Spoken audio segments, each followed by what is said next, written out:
It is a great honor to be with you on this day, a day that I know is still so very difficult for so many of us, but which reveals the love, respect, faithfulness in all of our hearts and in the heart of our beautiful nation. We remember and we will never forget the nearly 3,000 lives that were taken from us so tragically, including more than 450 Long Islanders and 200 residents from the town of Hempstead, those we called mother, father, sister, brother, neighbor, or friend. Today we honor the courage of those who put themselves so selflessly in harm's way to help others. And we continue to honor those who are still suffering from the after effects of the toxins left at Ground Zero. And we also remember the nearly 7,000 servicemen and women who have been killed in the war on terror since 9/11. Today, let us engage in respectful reflection as we remember and honor those who were taken from us far too soon. Today we come to not just honor the lives of those lost, but to also recognize the particular loss that the town of Hempstead endured on that fateful day 17 years ago, losing over 200 citizens. And as the supervisor mentioned, they continue to be lost today. As I look out, one may think that 17 years would start to begin the healing process, but I still see a lot of pain on the faces of family members and colleagues, and the children who in their parents' name decided that they would put on a uniform as well and serve their country. For some of us, the pain is a little more fresh as we mourn those who've died from 9/11 related diseases years later. Chief Burns died just 3 years ago of 9/11 related cancer.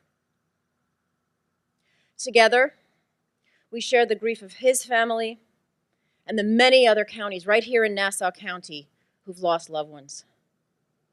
No matter what, we must always stand united as Americans, independent, brave, and free. As most of you know, this time of year also marks the Jewish New Year. For Jews around the world, it is a time of renewal, a time of introspection, and a time of forgiveness. But 17 years ago, a group of maniacs changed that for my family and so many others. Every year since then, as we sit in the synagogue, praying for forgiveness and forgiving those who have wronged us, many of us struggle. Maybe we will never forgive. We certainly will never forget. But we can reclaim.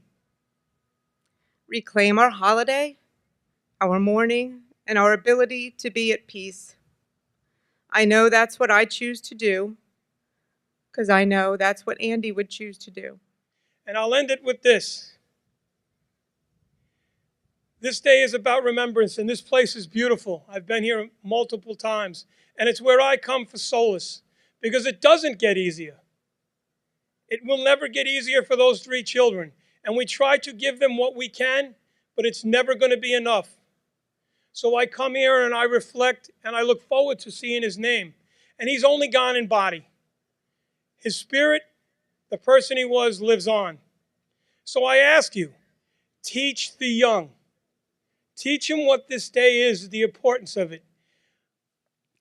On behalf of the Long Island Multi-Faith Forum, which is in existence for almost 25 years, I'd like to offer following prayers as we have done here in previous years.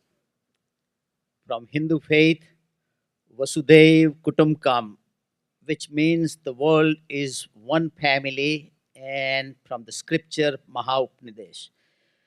It is so good among Hindu people that it has been engraved in the entrance hall of the Parliament of India. As we gather in this place, it has been 17 years since that day. But for many of us, it seems as though it was just yesterday. We vowed that we would never forget. We don't forget where we were in those moments. We don't forget how we felt that day and the days yet to follow.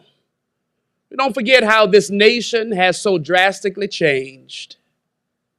We never forget how we band together in spite of our differences that day to help one another. There's a silence from those too young to know. We're at the point where those graduating high school this year will not have been born, and those in college are too young to remember. And they're not going to know unless we share. They're not going to know unless they hear stories like the two that we heard this morning. And there's also, sadly, the silence on the part of those who pledge to never forget, and yet only keep that pledge for a couple days in September, forgetting it for the rest of the year. Sometimes we just need to find a different way to express our feelings and to grieve. So anyone here today who wishes to write a note of love to a lost loved one is welcome to come here and to place in this box a note to the mother they can no longer remember, to the sibling they miss dearly, to the father they never got the chance to know, or to the friend they still think of to this day. I thank you for sharing this morning with us and for attending our service. And I invite everyone to place your white carnations, a symbol of pure love, at the foot of this steel beam, which was taken from the World Trade Center and stands here today as a solemn and proud memorial. God bless the victims of 9/11, and God bless the United States of America.